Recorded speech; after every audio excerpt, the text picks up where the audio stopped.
So that's the method that we've popularized at ValueClick. So this is that marking slide and the bias slide. So if you look at our approach versus some of the others out there, I've already talked about how it's a predictive approach rather than kind of just a historical aggregation approach.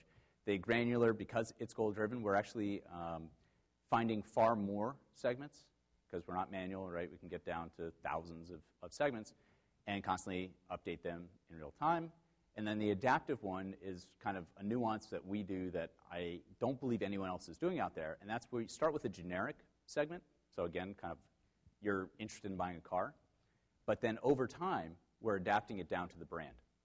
So we're actually figuring out which are those interests in relation to a specific brand and getting closer to that retargeting type of behavioral targeting that I mentioned earlier.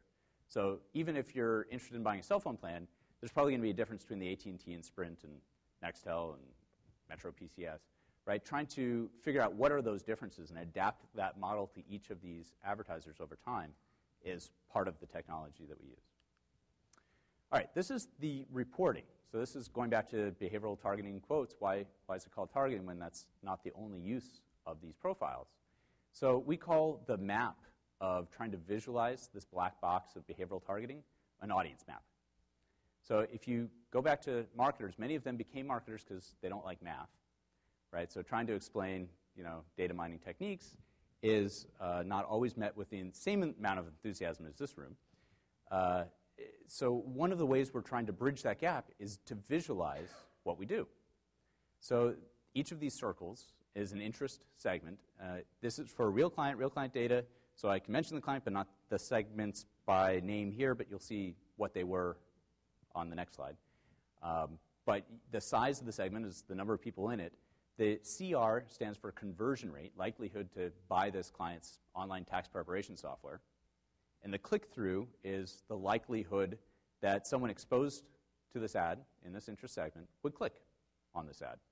So you can see that if we wanted to get the best CR, this orange circle at the top was twice as likely to convert as any other segment.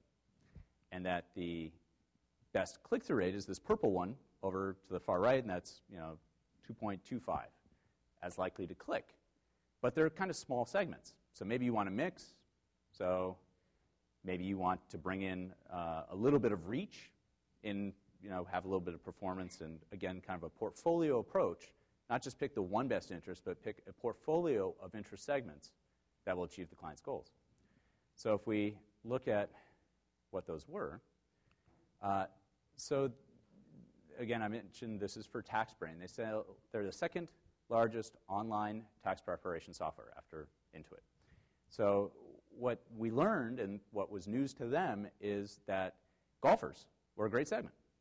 So, who would have thought that people who play golf actually like to fill out taxes online, but they do, as do dieters and people, social network and online gamers, you could kind of guess because of the online components, but, the fitness buffs and golfers and dieters was definitely eye-opening. And if you think about what insight that brings back to the marketer, all of a sudden they can adapt their creative and have a guy in a golf shirt out on the golfing green in the background picture next to the, come fill out your taxes on our website.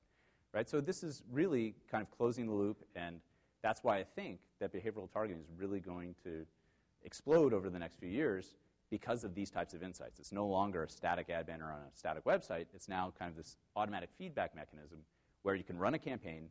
Even if you don't use behavioral targeting, we can generate one of these graphs just by observing who clicks, who converts. So you don't need to pay for the data to identify what are the right interest segments. Then in the next campaign, you can just cherry pick. What are the segments that are going to work best for you? Do you need to get the message out? Go for the green circle. Do you want to get a whole bunch of money right away? Go for that orange circle. And if you want to get clicks, basically drive people to your site and then hopefully drive them back later with the orange circle, right? Then you do this portfolio approach. And for this particular, question.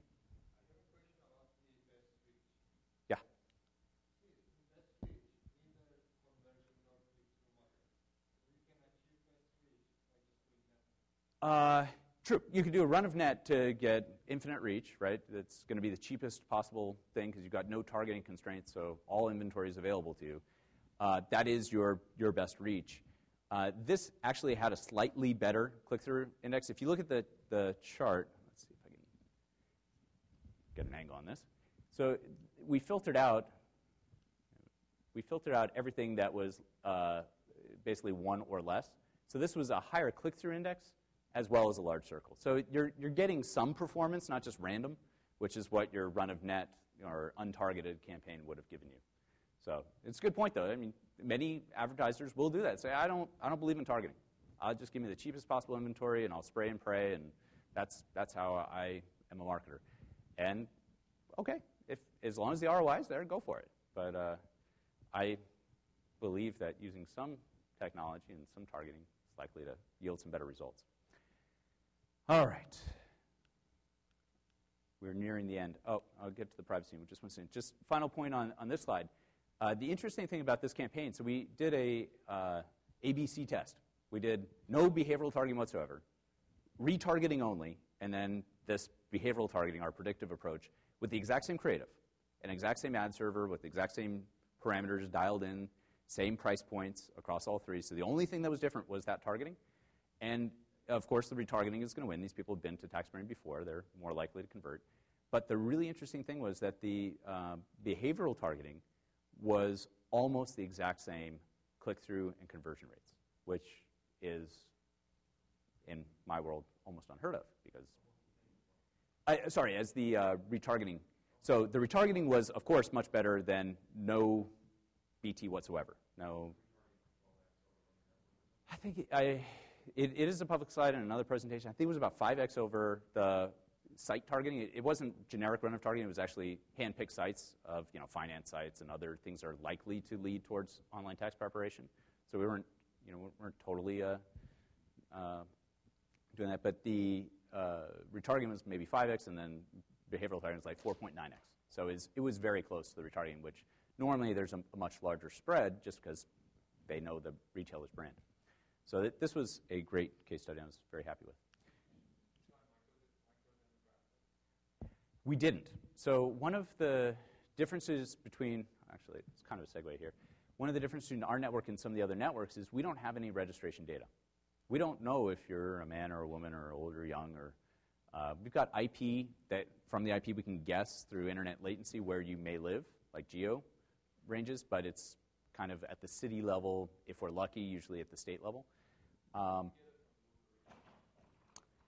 Lookery, although I think there was some trouble with them, I saw recently. But yes, there are data providers that will give you additional data that you could overlay on top of that. We tend not to use too much of that data in one way, and we use a lot of it in another. So in terms of the descriptive data, your gender, your age, it's really a surrogate for something else, like your education, or the geo is a surrogate for your income level, and et cetera. So it's hiding some other variable. We'd rather try to get to that underlying variable than just say all men like sports, because that's not true, right? It may be.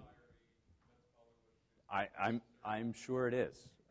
But there are, if you look at the demographics, there's far fewer of those combinations than the interests, and so you're right. It is hiding some latent variables in there, but it's got more cardinality to expose that. So we do actually bring in a lot of that external data from what are called data aggregators, profile aggregators, data providers.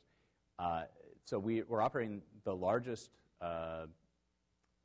profile network out there. If you look at what an ad network normally does, it goes to a publisher and says, hey, give us a slot on your page, and we'll monetize it. In exchange, we'll do a rev share. We'll pay you, % of the amount of money that the advertiser pays us to put their ad on your slot.